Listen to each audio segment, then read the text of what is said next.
கோயில்கள் தோன்றிய வரலாற்றையும் அக்கோயிலின் புராணத்தையும் தெரிந்து கொள்வது எப்போதுமே சுவாரஸ்யமான ஒன்றாகும். அப்படி தெரிந்து கொள்வது நமக்கு பலவித ஆச்சரியத்தையும் வியப்பையும் கொடுக்கும். அப்படி ஒரு வியத்தகு கோயிலை பற்றி இந்த பதிவில் பார்க்கலாம் வாங்கள்.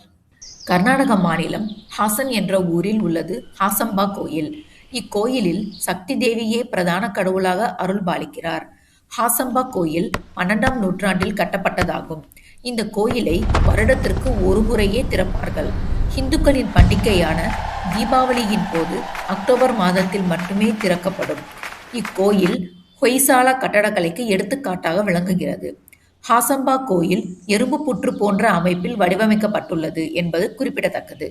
இக்கோயிலில் இன்னொரு வியப்பான விஷயம் என்னவென்றால், இக்கோயிலில் ராவணன் 10 தலை அல்லாமல் 9 தலைகளுடன் வீணை வாசிப்பது போன்ற சிலை அமைந்துள்ளது. இக்கோயிலில் சிவபெருமான் அர்ஜுனனுக்கு பசுபதாஸ்திரம் கொடுப்பது போல காட்சியளிக்கிறார். இக்கோயில் வருடத்திற்கு ஒரே ஒரு முறைதான் திறந்திருக்கும் என்பதால் தீபாவளி பண்டிகைக்கு தரிசனம் பெறுவதற்காக மக்கள் கூட்டம் அலைமோதும்.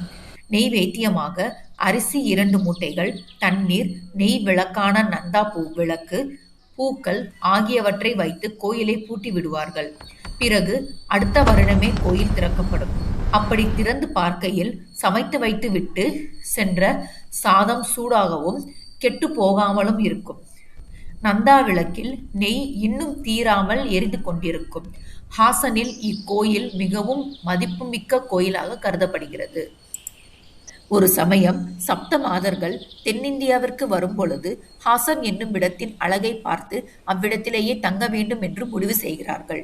மகேஸ்வரி, கௌமாரி, வைஷ்ணவி கோவிலுக்குள் உள்ள 3 எறும்பு புற்றுக்குள் தங்கிக் கொள்கிறார்கள். பிராமி கெஞ்சம்மா என்னும் இடத்தில் தங்கிக் கொள்கிறார். இந்திராணி, வாராகி, சாமுண்டி ஆகிய மூவரும் தேவிகரே ஹோண்டா என்னும் இடத்தில் உள்ள கிணற்றில் தங்கி விடுகின்றனர். இந்த ஊருக்கு ஹாசன் என்று பெயர் வர காரணம் ஹாசம்பா கோயில் ஆகும். ஹாசம்பா என்பதற்கு அர்த்தம் சிரித்த முகத்துடன் தன் பக்தர்களுக்கு எல்லா வளங்களையும் அள்ளித் தருபவள் என்பதே ஆகும். ஹாசம்பா மிகவும் நற்குணம் கொண்டவள். அவளுடைய பக்தர்களுக்கு தீங்கு விளைவிப்போருக்கு கடுமையான தண்டனைகள் கொடுப்பாள் என்று கூறப்படுகிறது. ஒருமுறை ஹாசம்பாவின் பக்தையான பெண் ஒருவர் அவளை வேண்டுவதற்கு கோயிலுக்கு சென்றதை பார்த்த அப்பெண்ணின் மாமியார் அவரை கடுமையாக தாக்கிவிட்டார். ஹாசம்பா அப்பெண்ணை கல்லாக மாற்றி தன்னுடன் வைத்து கொண்டாராம். அந்த கல் வருடா வருடம் ஒரு நெல்மணி அளவு ஹாசம்பாவை நோக்கி நகர்கிறது என்று நம்பப்படுகிறது. இவ்வளவு அற்புதமான கோயிலை ஒருமுறை தரிசித்து ஹாசம்பாவை அருளை பெறுங்கள்.